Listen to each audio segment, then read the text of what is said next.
you're making one of these three mistakes when you're trying to write fear in your novel. I'm an author of supernatural fiction. This is my book behind me, Junie, a Southern Gothic ghost story. I'm also a writing teacher working on my second book for my publisher. Save this video so that you have my writing tips for later. And if you have any questions, please leave it in the comments. Mistake number one, you are not digging into the why behind the fear. When you're writing fear, you don't want to spend your time describing fear. Think about the deeper seated emotions behind why your character is afraid.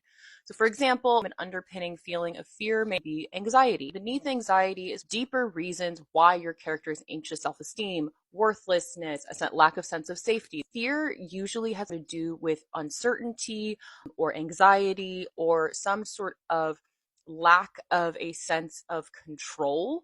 That is what's going to make your readers feel their fear. For more, mistake number two, your book does not have enough tension or stakes. Tension is really the heart of fearful situations, and tension is created through high stakes.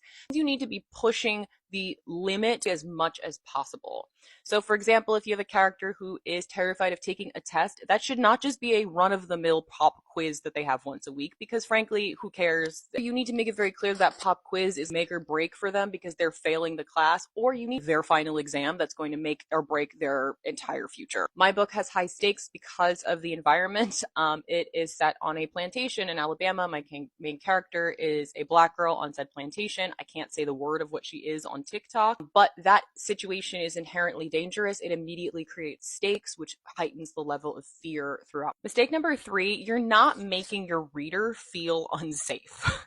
Fear in books is about destabilizing your reader's sense of comfort in the story itself. One of the best ways is by having an unreliable narrator. Unreliable narrators inherently make stories scarier because you just don't know what they're gonna do. You don't know if they're lying to you. That creates a lack of certainty, a lack of control that is very destabilizing. It makes you more scared because you don't know what's going on.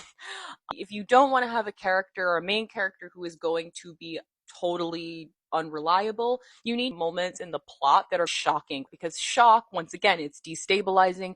If you would like any more writing tips on creating fear, ask me for a part two or leave any of your questions in the comments. Talk to you soon.